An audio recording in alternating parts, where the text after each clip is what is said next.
What's up, everyone? Welcome to Open Minded. I am Pete, and I'm here with Zach, as usual. Hello. And today, a discussion on human beings. They're bringing drugs. They're bringing crime. Like the interesting thing is the houses you see around you are all solar houses. 21st Century Fox has been holding talks to sell most of the company to Walt Disney.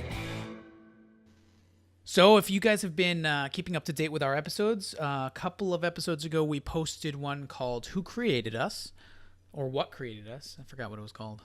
But we kind of dove into the idea of human beings and where we came from, whether we evolved from single-cell organisms, or we were seeded here by an alien race, or we were created by some type of god or entity or spiritual being of another dimension. And it was a cool question. We obviously didn't come up with a definitive answer because that's like the philosophical question that all human beings... We're not scientists like that.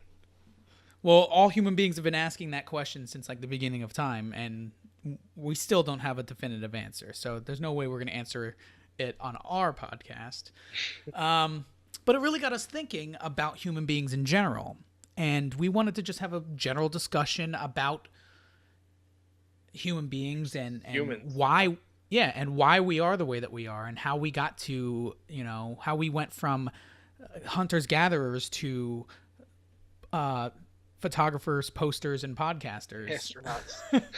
and astronauts, and self-driving cars, and all that jazz. So I'm gonna start out by talking about our origins. And so there's definitely been research that has supported the idea that we evolved and our brains evolved into the way that they are now because of a high protein and a high fat intake. Animal And protein. yeah, animal protein. Yes. And I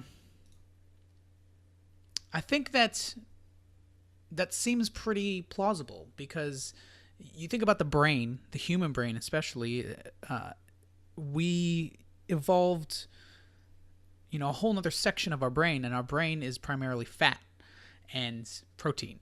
And how would we have evolved something like that without some type of a high density, high caloric intake with lots of fats and proteins? So I think that once, these primates that we evolved from started eating meat, both raw and Don't forget, and the cooked. meat could also, or the animal protein could just be insects at the very beginning, Because that's the But same kind of protein. It's animal protein. Insects are actually very, very good for you. Yeah, If they're not very high in parasitic. nutrition. Yeah. I think that maybe, primates eat insects now. Definitely. Yeah. So I think but most. most primates are not Yeah. carnivorous. Are you sure? I feel like they all eat their form of meat, whether it be other, like chimpanzees will eat other chimpanzees from rival clans and shit. And they'll also eat small primates Yeah, and other rodents that they monkeys, catch and they actually that. hunt. Yeah, but their primary diet is not meat. Their primary diet is vegetables. Well, like I feel like berries. they're a survivor. They're living in the wild, so it's you're expending more energy running after something and trying to catch it, but the payout is better because you're getting easier protein to digest and faster, more hard-hitting protein too. But like, it's easier to just walk around on the ground and find shit to eat, So like, they had to weigh it out. That's why they don't do it that much. They're also not as smart.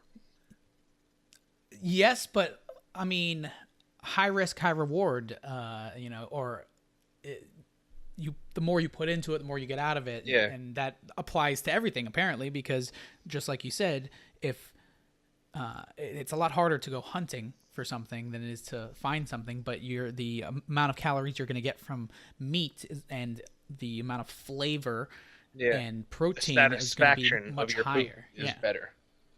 Yeah. But then how come other primates don't eat meat more often? Like how come there aren't any primates? Well, actually, baboons, don't they have a primarily meat diet?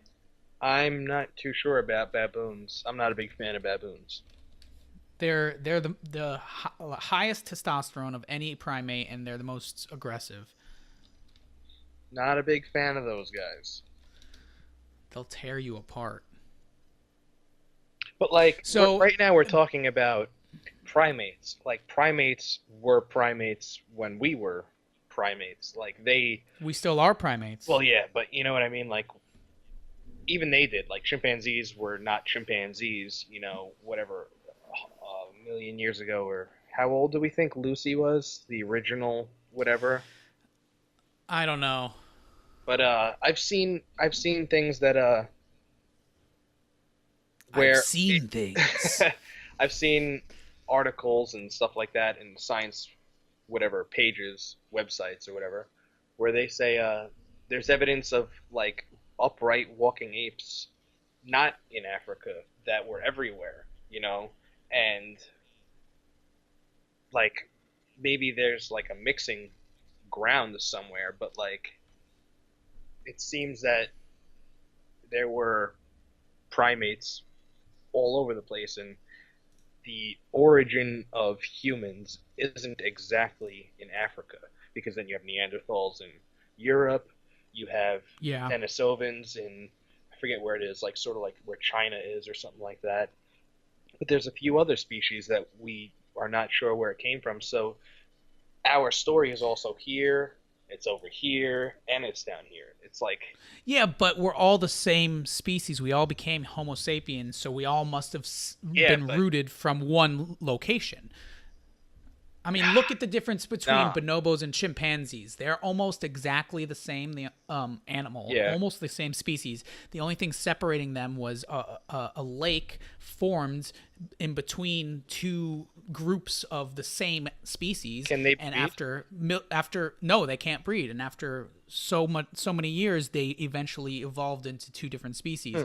And one of the main societal and cultural differences that they have between each other is chimpanzees are very territorial and aggressive, Yeah. and bonobos are very sexual and extremely, they, yeah. yeah, they have a lot of sex with both the same like sex and different it's sex. like a combination. They're both, if you put them both together, they're humans. Yeah, And make that's them kind of smarter, weird. you know. But there are other animals that eat only meat, and they don't have super intelligence like human beings do. So what you know, why would we evolve differently from eating meat? There had to have been a lot Here. more. These things. Oh, Right here. hands. Yeah. The This is opposable thumb. This is the difference.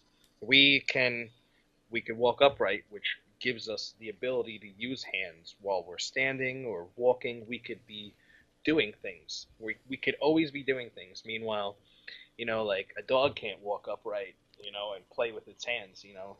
Doesn't even have the right kind of like shoulder blades and everything to do it. Like we're just Yeah. really well formed to manipulate things. The more you manipulate them, you make better things, you make your society better or whatever back in the day. You know, But what about- it's beneficial to be better at manipulating things.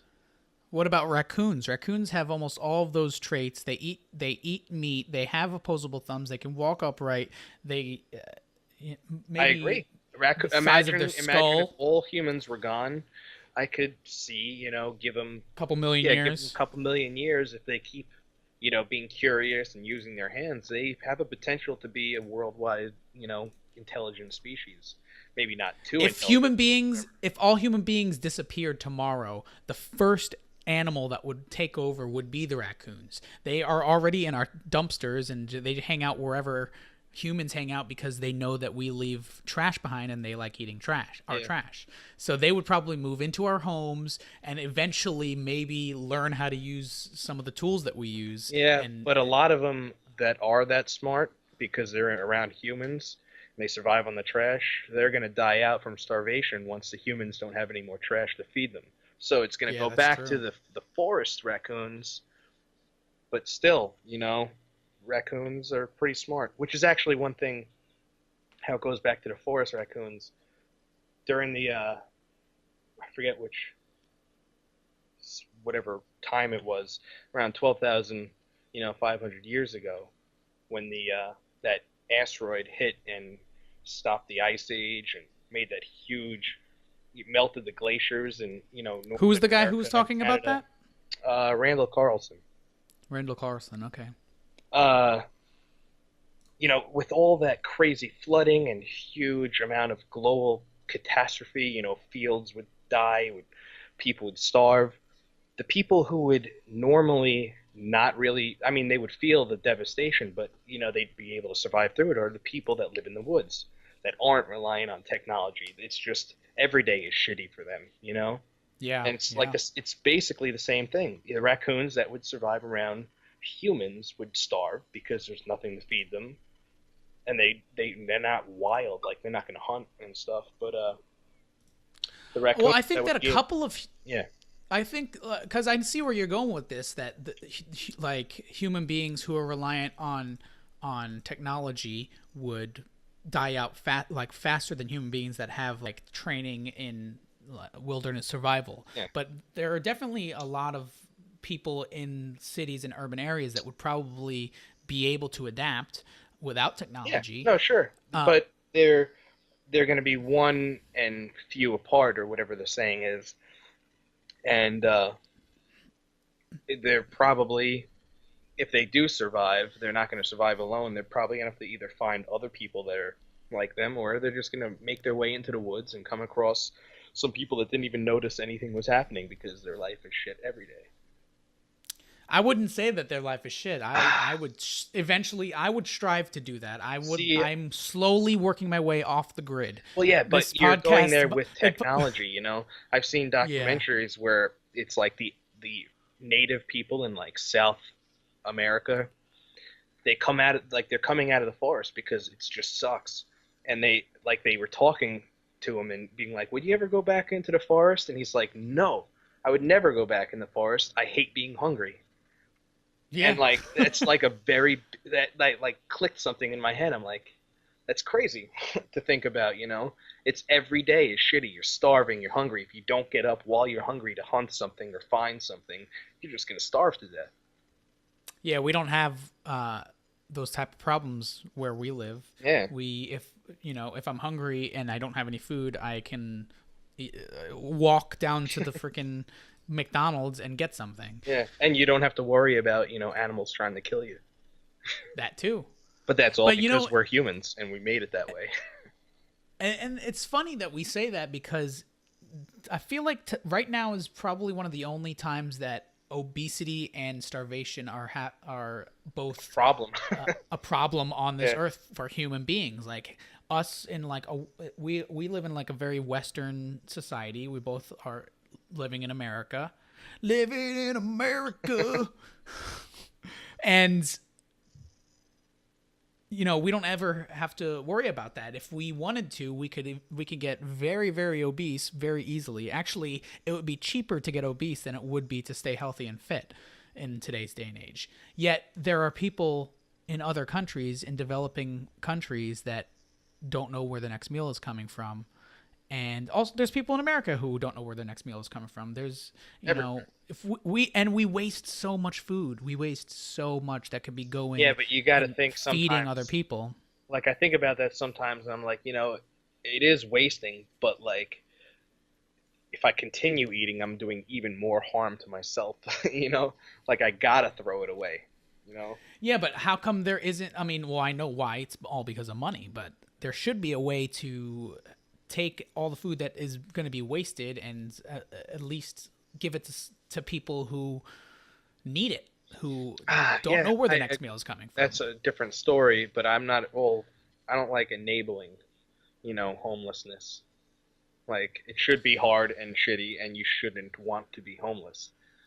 But that's a completely different thing. We're talking about humans. But like, well, that's look at the way humans have evolved. It used to be survival of the fittest in the forest, like you were talking about. Only the strong ones and the ones who are motivated to go out hunting, they're the ones who survive, and the lazy ones are die off. And nowadays, the way that society and human culture has evolved, it's first of all, that type of motivation is gone for most of us because we don't have to worry about survival in those terms. But survival has changed from being innovative and motivated to go hunting and, build up shelter and protect yourself to innovative and motivated to go to a job and earn money. It's still the same concept of survival of the fittest. It's just in different terms. Yeah. It's a much more civil way of surviving and not surviving, but yet.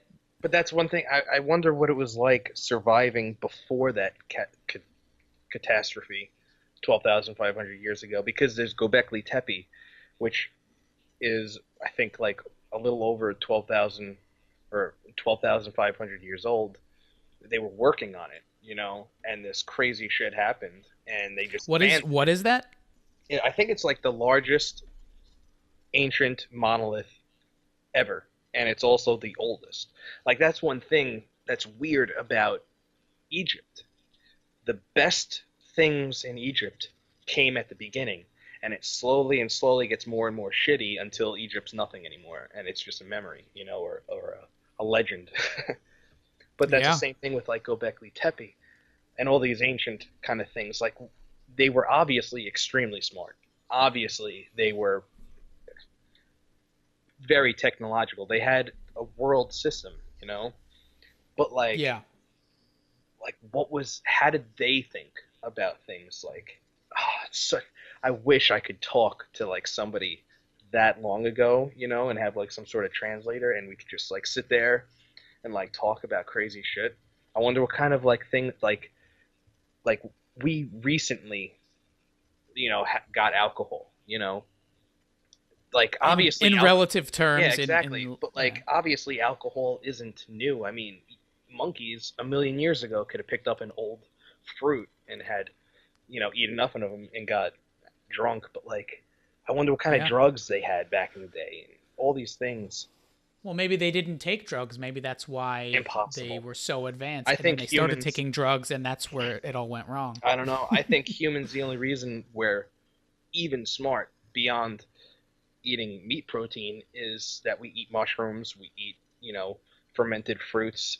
Like, drugs are a very big thing to like mammals, let alone humans. Like, even dolphins, they'll like eat pufferfish to get drunk and get underwater, high. Like, that's pretty cool. Mammals love getting drunk or fucked up. There are people who claim that, just like the theory that human cognitive abilities evolved because of animal protein intake. Other people say that one of the main reasons why we're able to think the way that we are now is because when we were hunters gatherers, we would follow herds of cows and buffalo around, and we would eat the mushroom. See on their droppings, mushrooms were growing on the bottom of their droppings, and the people would eat them, and it would take them on a crazy psychedelic trip. I mean, they would still start do thinking that. About stuff. It's not even like an ancient thing. Like, we still do that. Like, Eskimo farmers and all that. Like, they're still doing that. Native Americans still do that. White people still do that in America. Everywhere in the world, we're taking mushrooms. Like, it doesn't matter what background you have. Every society takes their psychedelic drugs, But like, I maybe think, that's why does it human have to be beings either or. Why can't it be we ate meat, hunting, these herds, and also ate mushrooms and got drunk at the same time? Well, why can't it be definitely. all? There's not going to be just one factor that affects and made us evolve to where we are today. There's going to be a multitude of factors, including the climate, including the type of animals in the area that we are living in, the evolution of the human foot and how we have an arch in our foot, which allowed us to run, whereas chimpanzees, they can stand on their hind legs, but they don't have an arch. Their feet are completely flat like That's hands. another thing, too, they that's can't cool run. about ancient fossils with humans is the more far back we get and the lack of shoes they had, the lack of foot or ankle injuries we see in skeletal remains. with Because- less shoes. with less shoes. Like, basically saying that the healthiest way you could do anything with your foot, unless like you're in the snow or whatever, is just be barefoot. Like, you're less likely to crack your ankle or do anything, you know? Really? Yeah. Like, I would think that back in the that day, shoes there's like would nobody improve. that had ankle injuries, but now we see them everywhere. What do you think about those like feet shoes that like mold to your? They look like gloves for your I've never feet. worn them, but I could see myself wearing that. You know, you go to the beach or something.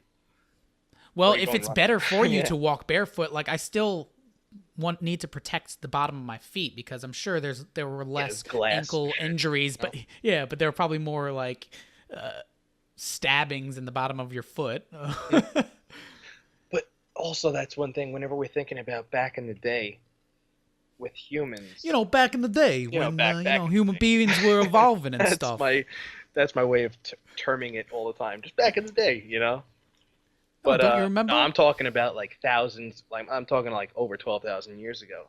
Like, I don't think we were like hunter gatherers. I think we were city people. And like, also you got to remember when the glaciers melted 12,500 years ago, that raised the water level. I think like 40 or like 400 feet. I can't remember if it was 40 or. So cities like Atlantis are completely plausible. Well, yeah, no, definitely. I mean, what's his name? What was it, Homer or Pluto or one of those crazy dudes? He was saying his grandpa said that he went to Egypt and talked to like their ancient people or whatever. And I'm completely ruining this story, but like I'm getting you the gist. Like, he said that it happened 9,000 or 9,500 years ago or something. But that, like, if you the Pluto and all of them are whatever, like 2,000 or close to 3,000 years old to us, which links up to 12,500 years basically. So like, they had the timing, everything's It adding lines up. Yeah, like, there's no reason for him to lie about it, you know. Everybody else has a story of this crazy flood, you know. Yeah.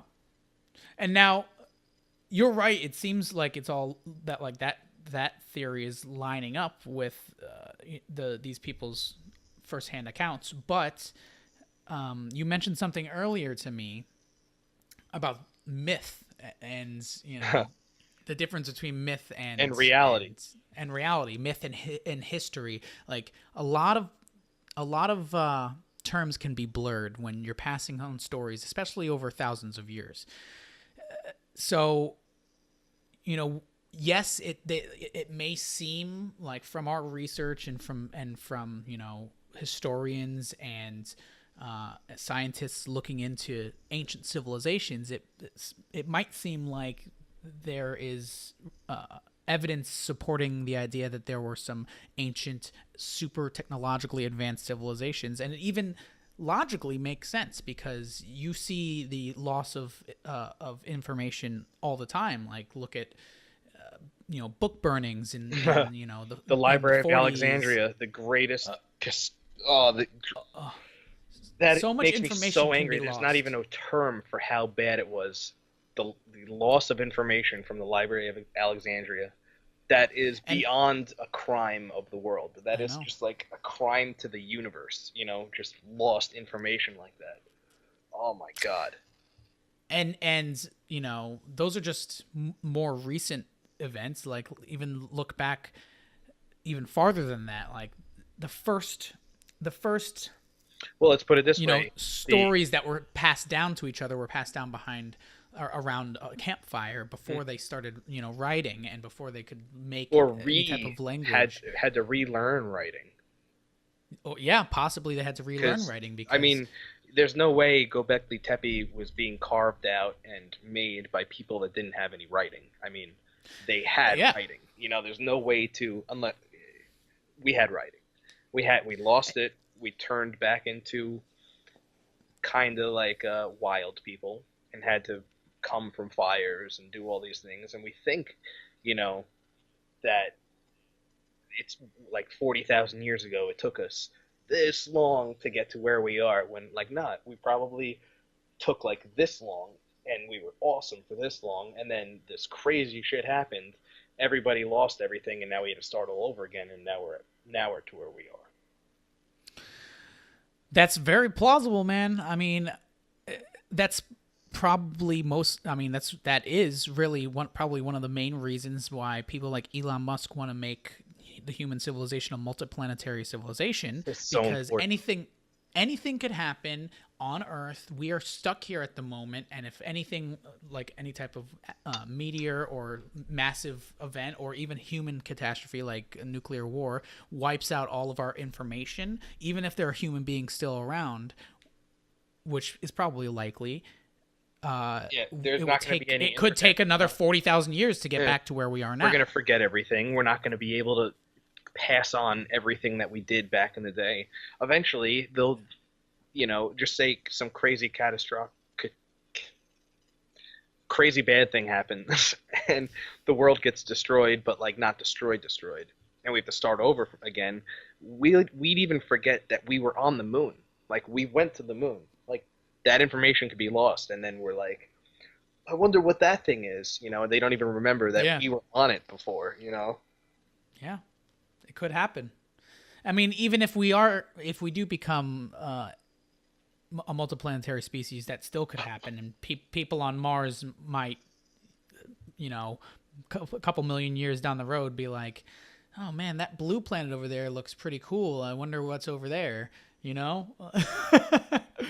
But regardless, if we do become a multiplanetary species, that would in turn just give us a little bit more insurance that the human species would continue on past any type of catastrophic event. Yeah, they could do some sort of disaster relief. Like, imagine Earth gets bombarded, and Mars, is able to come and help us and fix things. I don't know, whatever. But like, the point of what I'm saying. Yeah.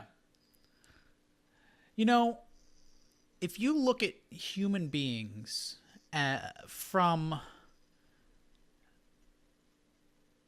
a higher perspective, not necessarily spiritually, but galactically.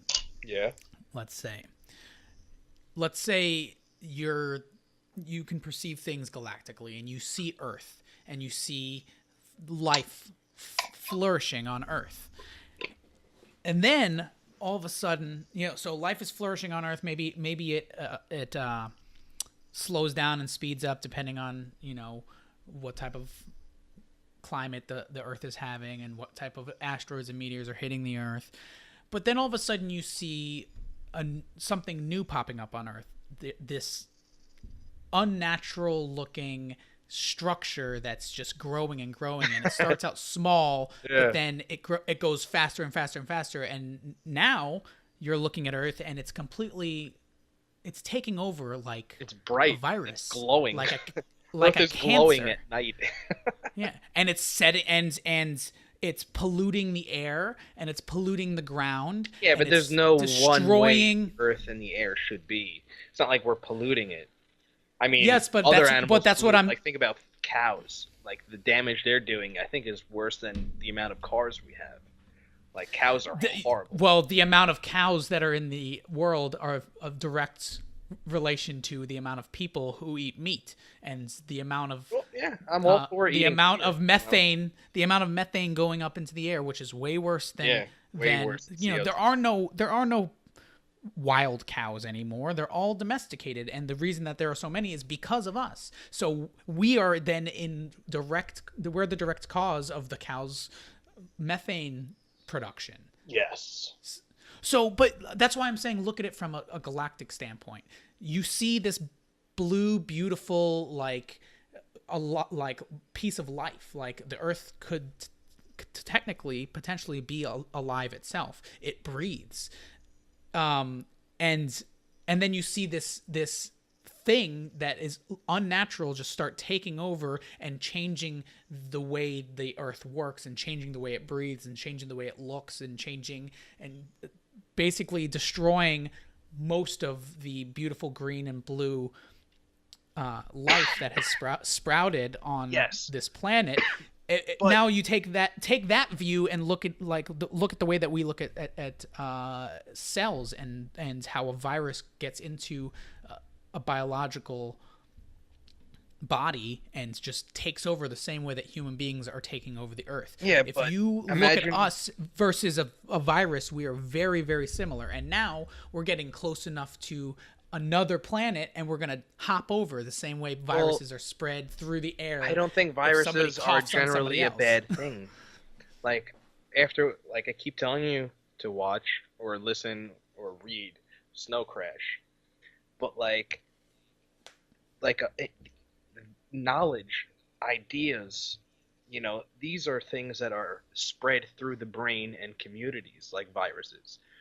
Like a virus isn't inherently bad. A virus can make something, or there could be good outcomes because of viruses. That's true.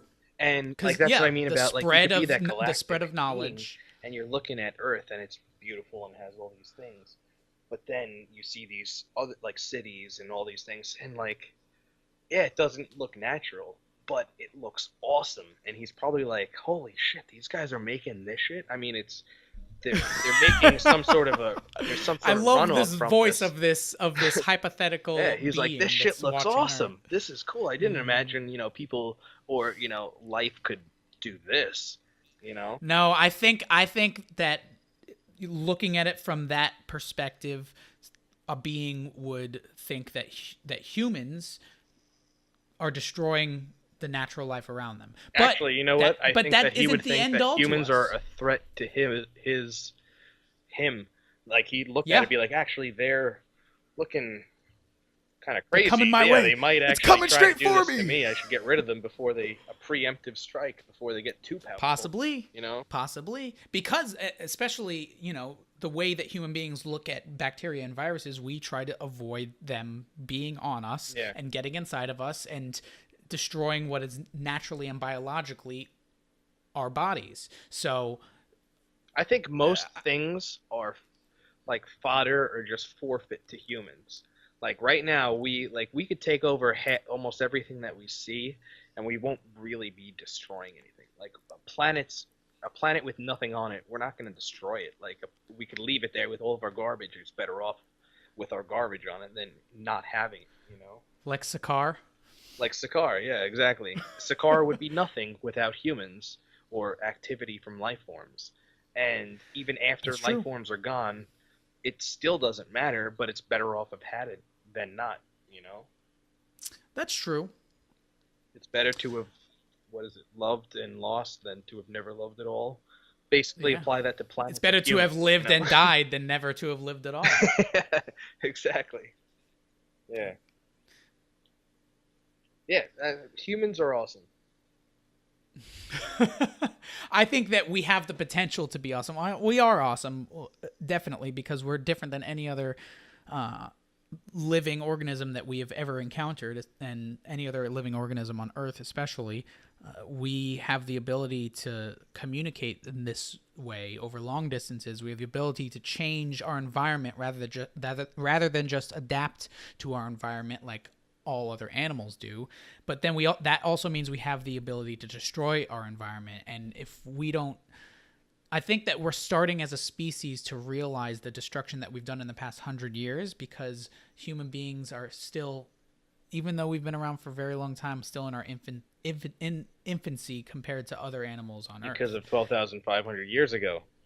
Yeah, Imagine if we that could never be- happened. Imagine we'd be, I could see us being, everywhere, all in space, like the solar system and shit. Like they Well- were. If you have the chance, any of you guys, search up Göbekli Tepe. It's insane, and that shit's like 12,500 years. It's like double the age of the pyramids. It's crazy. It's insane. And I just hope that something like that doesn't happen again before we can actually get into space. And it seems that we're a lot closer now than we may have been back then. There's So thousands of we- near-Earth objects that potentially, we could hit them, or they could hit us. Yeah. And they're now doing research. Oh, man, human beings are so amazing. Like, We're doing Not all- research. Name other animals. We're doing that does research. That, people are doing research. Scientists are doing research, and actually SpaceX is going to do a couple of field tests. They're trying to clear out some of the debris that is orbiting our Earth from space, basically space junk, like old satellites and stuff that is really starting to get out of hand. Do They're now satellites thinking end about up crashing on the surface, or do they burn up before? depends they on get to how the surface? large they are, depends on how big they are.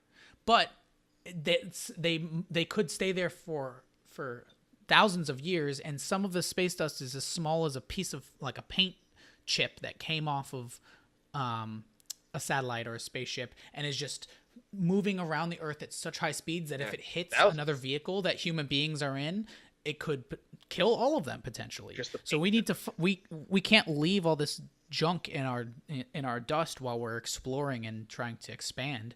We need to be more conscientious about that kind of stuff, and people are, because there are good people in the world. They're doing research about cleaning that space junk up, and also the next step after that, after controlling all this garbage that's in orbit around us, would be to potentially capture an asteroid or some type of like natural satellite that's coming our way and bring it back to some type of base or bring it into orbit around us and start mining it and using the natural resources on these space rocks that are just in abundance. It would probably be easier to make a space elevator from space than to start on Earth. It would definitely be will impossible, be. actually, to start on Earth making a space elevator. That's ridiculous. to Even think. I don't know how we would go about doing that. You'd have to make it I in think- space and slowly just drop it, mile per mile or whatever. I think that's a discussion for another day. Humans could do it though.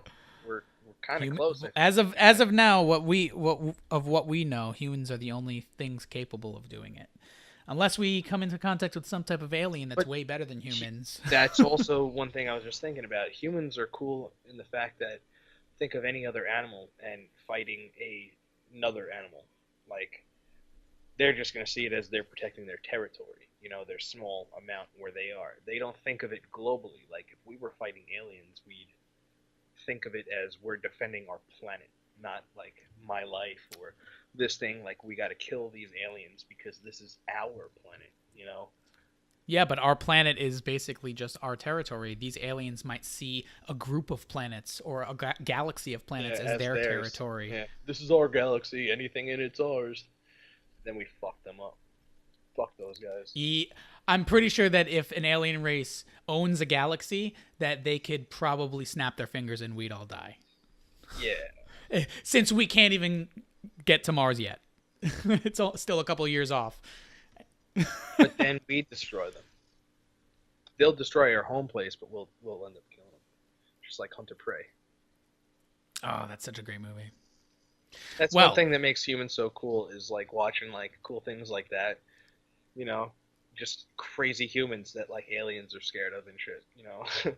Makes me think how cool actually humans are. Yeah. Human beings are an amazing feat of nature. And we're so delicate too. I mean, most of the planet we could die being there. We're soft. Most Yeah. animals they have claws. Most animals, they could scratch us or whatever. Some animals even have like bacteria or venoms and things like that. Like we have nothing but our brain, and we're Well, the best. whereas I think that's actually one of the main differences is whereas every other species of life on Earth evolves biologically, we maybe reached our peak biologically and then we started evolving technologically. We started thinking about who like maybe is actually better to breed with. Well, that we kind of also thing. And, we've like, passed that the point. Selection always made it so we picked someone better. Like biologically, it took us to the ability to think about that kind of stuff, and then we took it upon ourselves through thinking to even better that, and just go further and further and further. Yeah. We at one point we're still technically evolving biologically because now definitely. people are being born without appendices and without wisdom teeth, so that's a biological evolution. But at some point in the last 100 years, we stopped evolving biologically, and we have started diving into a technological evolution. Yeah. Whereas in the next coming century, we're probably going to merge with technology at some point, Yeah. both cognitively and physically.